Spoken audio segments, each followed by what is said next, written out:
Real talk. If you're currently working with a client without contract or invoice, no. You're not freelancing.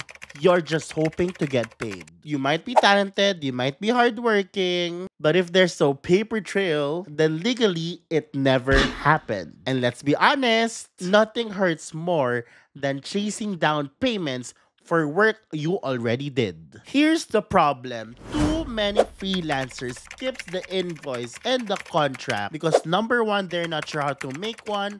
Number two, it feels too formal.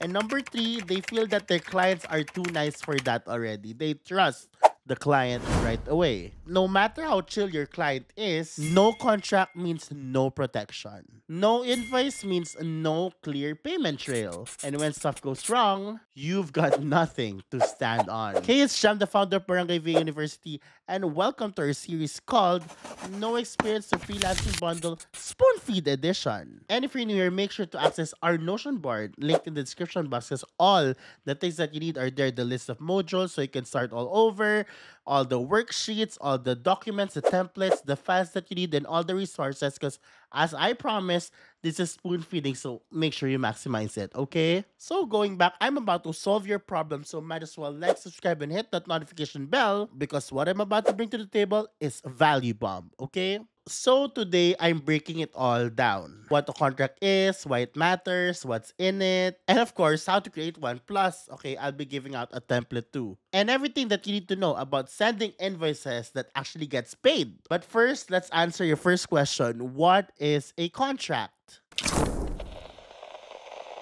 A contract is a written agreement between you and your client that outlines the project, scope, deliverables, timeline, and payment terms. It protects both sides, prevents miscommunication, and keeps everything professional. Think of it as a freelance prenup.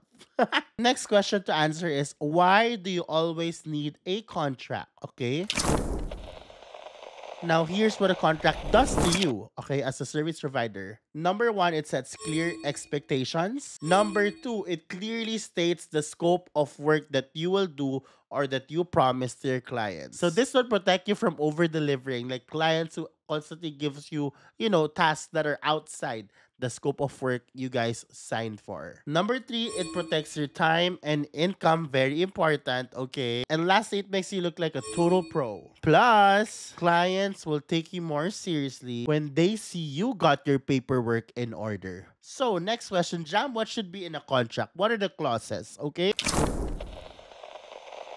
So here, I'm gonna give you the basic list. Okay, number one is scope of work. It would tell the client what's included and what's not. Number two is deliverables. What exactly are you giving them? Number three is timeline. This is the project start and project end. Number four is, of course, the payment terms. How much, when, how, all those things. Number five for creatives, revisions. Okay, how many revisions are allowed? Next is cancellation policy. What will happen if they ghost you? Next is intellectual property. Who owns what? Okay. And lastly, very important, confidentiality or NDA or non-disclosure. And this is optional if needed only, but most of the time, it's always included in the contract. Again, these are only the basics. You can add more. And don't worry, I already have a template for you. You just have to edit it and add your branding in there, okay? Now let's talk invoices.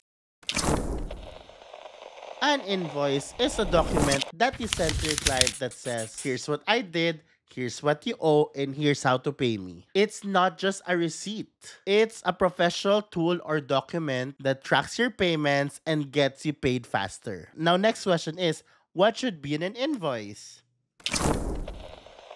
Sure that in your invoice it includes your business name and your name, your client's name, invoice number, date issued and due date, description of services, amount due, payment method and terms, and optional late fees if any. Again, don't worry guys, I have a template for you. All you have to do is to, get a copy and brand it and edit it based on your business, okay? Of course, you could use Canva or Notion or some of the finance apps has its own invoice already that sends automatically to your clients, but Again, I have a template for you that you can edit, that you can customize. So it's up to you. But just to let you know, there are a lot of choices out there. Next question is, when do you send your contract or your invoice to your client? First, contract. Contract always before you start the business. No contract, no kickoff. Second, invoice. It depends on your terms, okay? It can be sent together with the contract upfront before you start your services. It depends. And yes, just a reminder for everyone, get paid upfront whenever you can. Even just a 50% deposit, that's enough. Because it shows that the client, once again, is serious and it protects your time. So here's your homework, guys. Stop doing handshake deals. Set up a contract template, create an invoice template that you can reuse, and send them with confidence every time. Once again, the templates are in the Notion board, okay? Just click it there, edit it, and make it your brand, whatever. And once again, remember that you're not just a freelancer, you're a business. And businesses protects themselves in writing.